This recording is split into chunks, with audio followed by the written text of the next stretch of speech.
Well, good morning. Welcome to Brewing Happiness. It's Magic Monday, so we're going to talk about something magical today, and that magic is family.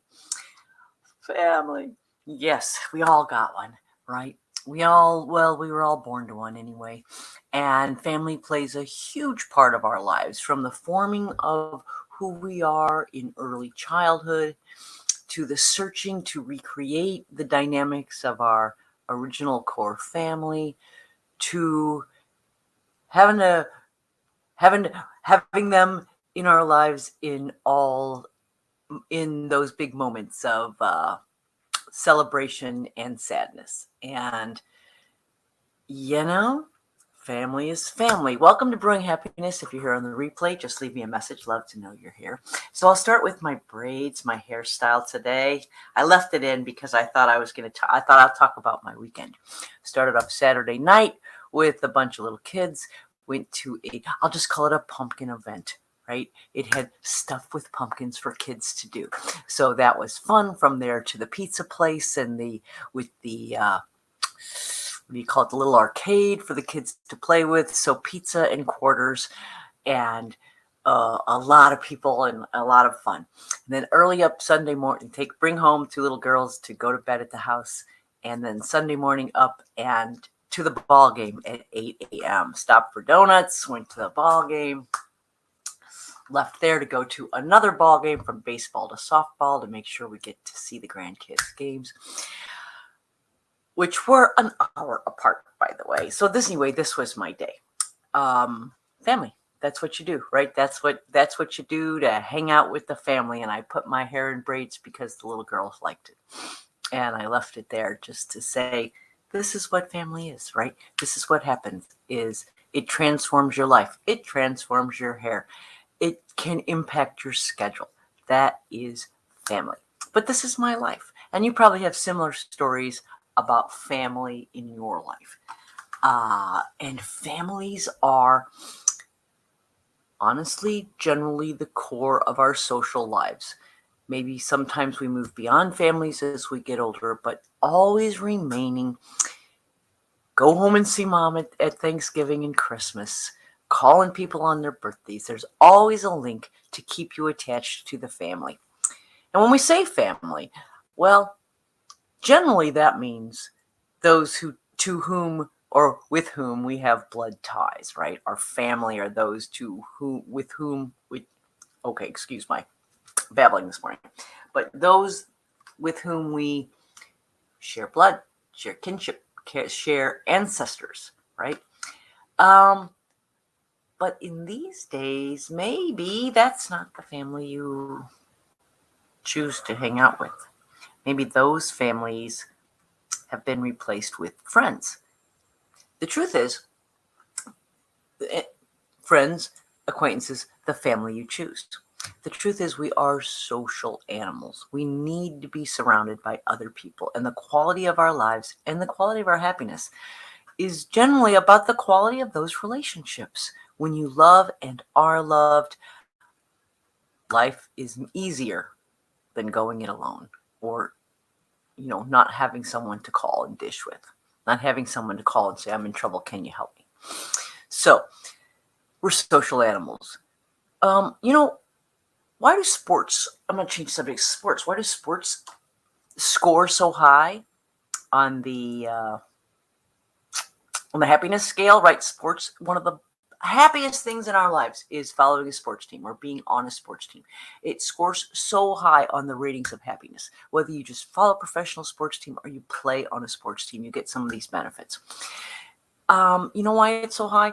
Because it's about camaraderie. It's about having folks who are interested in the same thing you're interested in, right? People who support you and encourage you. It's about having something to cheer for, having something to look forward to, sharing common goals. Well, that's kind of like a family, right? Your family's kind of like a team playing the game of life, supporting each other, cheering for each other, looking forward for things together, common goals. And like any group of people that hang out together, sometimes it's not all happiness, right? Sometimes there's conflicts. Sometimes the family are the ones who have the ability to touch our nerves faster and more deftly than anyone else. They know us the best. They've known us the longest. They know our triggers and our buttons. Sometimes they don't even know that they know our triggers and our buttons, but they can push them. And so, as it turns out, that some folks, that the holidays are not going to be favorite time, or that getting together with the fam for Thanksgiving is maybe not something that you're looking forward to. Maybe you're lucky and you have that family that you can't wait to be around, that you laugh together all the time, that you actually spend time together outside of holidays. I'm lucky enough to have that family, to hang out with my daughters. I have a common joke. I was an only girl. I have two brothers and no sisters, and I was born to a mother who was an only daughter. So no sister relationships going on anywhere around my life, right? All boys. And I had two sets of cousins, my dad's siblings, that had 5 girls in their families, 2 different sets of cousin families that had 5 girls. I was so jealous of those girls because they had all these sisters. They had all these built-in sisters that they hung with. Now, those girls were jealous of me. They thought it was so cool. Got my own room. Didn't have to share anything. Nobody borrowed my clothes. They thought that was fantastic. But the truth is, we all grew up and they grew all into best friends. And those sisters now have each other to rely on and to hang with and to have some kind of built-in friendships. And like I said, no sisters of my own, but I did have 3 daughters who are now all grown and the most delightful people in my life and some of my best friends. So my joke is, I didn't have any sisters, so I grew my own. So sometimes family is our delight. Good morning. I don't know how to say your name. Govardhan B. Good morning. Sometimes family is, sometimes family is our delight, right? Sometimes we are lucky enough to be born into a group of caring, nurturing, loving people who support us, who carry us, who stay in our lives long after we've left the nest, who we want in our lives because they've molded us and supported us our whole lives, and we want to keep that in our lives forever. Yay, when that happens, right? Nobody needs advice on how to handle the holidays or how to handle the family when it's all good news. But sometimes there's folks in our family who are maybe people we would not have chosen to be friends with if life were different. Sometimes people in our family, like I said, say things, know us, feel comfortable saying things that they might be uncomfortable saying to someone less familiar with. And this pushes buttons and triggers lifelong emotions and deep-seated, maybe even childhood traumas. And so there is definitely a time. Some folks say the holidays are the saddest times for them because they're watching the Walmart commercials. And good morning, I'm awesome. Sometimes you're sad because you're watching the Walmart commercials, the Hallmark commercials. You're longing for that beautiful family of smiling, loving everyone's around you. Again, the answer there is some folks just make their own family, right? The people who support you and love you and are there for you don't have to be related by blood to be your family. And if you don't have a close family, there are those who create that family out of friends and acquaintances around them because we all need those people in our lives. We need a core group of people that we rely on, that we run to, who support us, who we know we can count on no matter what happens.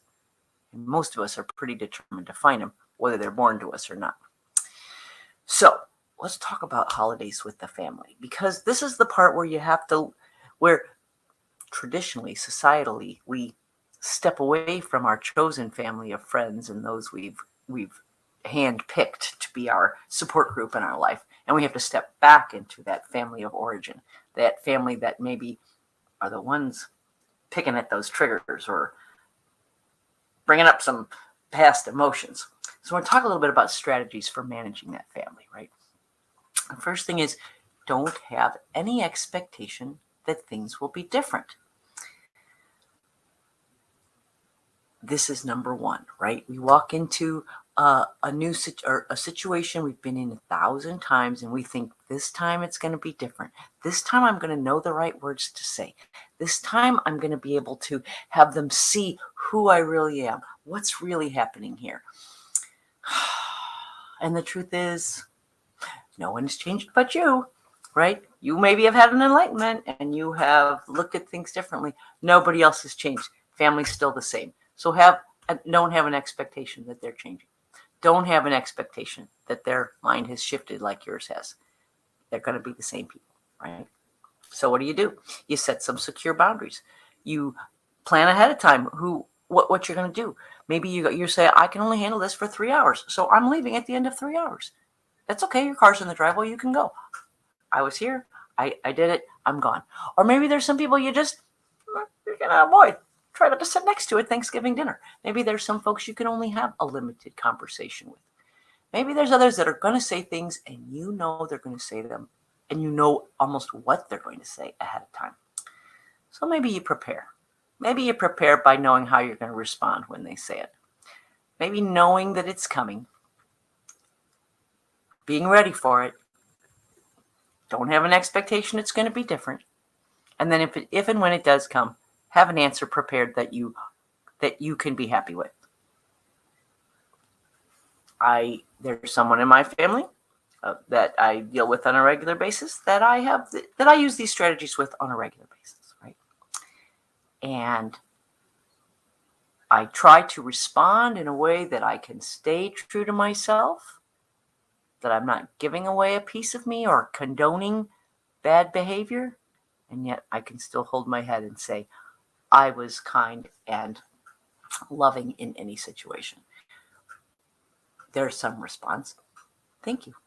Sometimes when someone says something awful, you can just say, thanks for that. I'll think about it. Or whatever works for you. Most conflicts are from other people trying to control us, right? Trying to control us or trying to get us to behave a certain way or make a certain decision. And then we respond by trying to control them, by getting them to see our point of view, that what we decided was good for us, that we need them to agree with it. When your mom leans over and says, do you really want that second piece of pie? Or dad says, why can't you be more successful like your brother? We tend to respond in a way to try to get them to be reasonable, to see our side, to agree with us. So I'm going to read a little paragraph that I found that I thought was really prescient for this point. It says, where does it says? The only way we can avoid getting stuck in other people's craziness is to follow codependency author Melody Beattie's counterintuitive advice, unhook from their systems by refusing to try to control them. Don't violate your own code of values and ethics, but don't waste energy trying to make other people violate theirs. If soul searching has shown you that your mother's opinions are wrong for you, as are your grandfather's bigotry, your sister's new religion, and your cousin's alcoholism, whatever it is, hold that truth in your heart. Whether or not your family validated, feel what you feel, know what you know, and set your relatives free to do the same. Live and let live, baby. Name of the game. If you've been deeply wounded by your family, I'm still reading, you can stop trying to control them by accepting full responsibility for your healing. I'm not suggesting you shoulder all the blame, but rather you acknowledge that you and only you have the ability to respond to injury by seeking cures instead of furthering the pain. Whatever the situation, accepting that you can control only your own thoughts and actions will help you mend more quickly and thoroughly. Remember, no expectations except that they will be themselves in their insensitive, maybe bigoted, maybe unkind, perhaps simply thoughtless ways. So, unhook, be yourself, and allow them to be themselves. If they get to be outrageous, so do you. Or another option, another strategy is to, I got hair in my face. That's because this is yesterday's hair. Okay. Another strategy is play a game called Participant Observer. Now, this is you are playing the part of a sociologist and you are studying a strange and different people, right? You're observing their behavior in a way that is non-judgmental. You're just a scientist. You're just observing, right? And it can be especially fun to play this game if you plan on having a conversation later about what happened at that event. Maybe with a good friend or your brother behind the scenes or something. And maybe you're going to talk about it later. Well, as you watch with the eye of an observer, you're a journalist, right? You're an observer with an observant eye, telling a story to describe all that's going around you, all that's going around you. And as you observe with the thought of retelling the story later, you're observant of tiny details, tiny moments that can be comical if you're not in the moment triggered by the emotions of the past, right? If you can step back and just watch, right? Then you call and debrief after the event with your friend, like with your brother, with your friend, with your therapist, or maybe just in your journal, right? But somehow you let it all out by letting it all out. You describe the events and the conversations. Maybe you want to talk about how quickly those questions you were anticipating or those things you thought were going to happen, how quickly did that happen? How fast before somebody says, when are you giving me a grandchild, right? How long before Uncle Joe's had too much sherry and starting to show it? These are things you predicted. Well, I'll make a little game out of it, right? Know that this is all about laughing, enjoying life and letting everyone around you enjoy life to the fullest, to whatever they are fully capable of. That's what this is about, happiness. Your happiness, in spite of some happiness around you, in spite of some folk around you who maybe your happiness is not their top goal. You can still be happy. Employ a couple strategies. Plan ahead. Anticipate what's going to happen. Go through the emotions before you actually get there. So when you get there, you can say to yourself, yep, here's that thing I knew was going to happen. Let it roll off. Let it roll off your shoulders like water off a duck.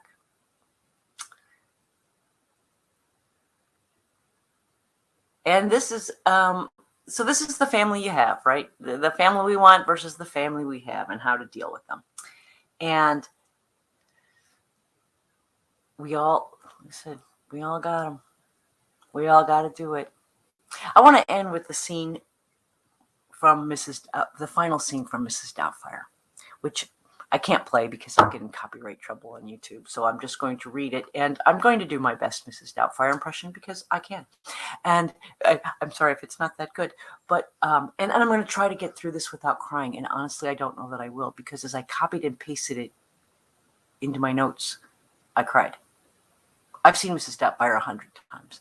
It's one of my all-time favorite movies because it's about family.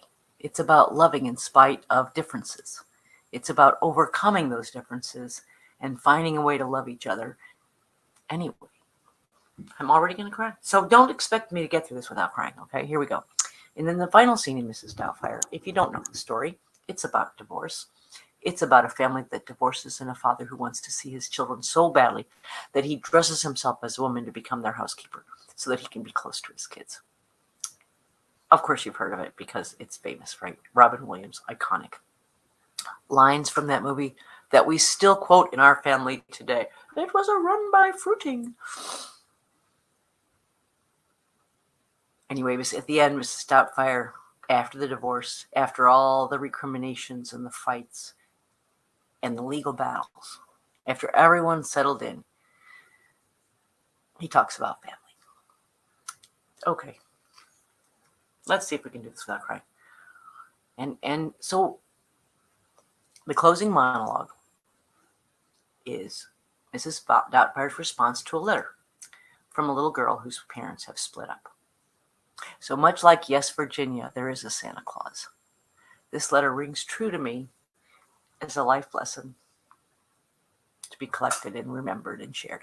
Okay. Oh my goodness. Okay, Mrs. Doubtfire. Oh, my dear Katie, you know, some parents, when they're angry, they get along much better when they don't live together. They don't fight all the time, and they can become better people and much better mummies and daddies for you. And sometimes they get back together, and sometimes they don't, dear. And if they don't blame yourself. Just because they don't love each other anymore doesn't mean they don't love you. There are all sorts of different families, Katie. Some families have one mommy, some families have one daddy, or two families. And some children live with their uncle or their aunt. Live with their grandparents, and some children live with foster parents, and some live in separate homes, in separate neighborhoods, in separate areas of the country. And they may not even see each other for days or weeks or months or years at a time. But if there's love, dear, those are the ties that bind. And if you have family in your heart forever, all my love to you, puppet, you're going to be all right. So that's the story. Family are those you hold in your heart, those you love. Sometimes those you love even if you don't like them. Those that you are bound to forever, or those that you choose to bind yourself to. Family is, I will say, family is our sport, right? Family is our team in the game of life. Let's say it this way. Family is our team in the sport of life. So, get you a good team. Anyway, that's all I've got for today. Until tomorrow, make it a happy day.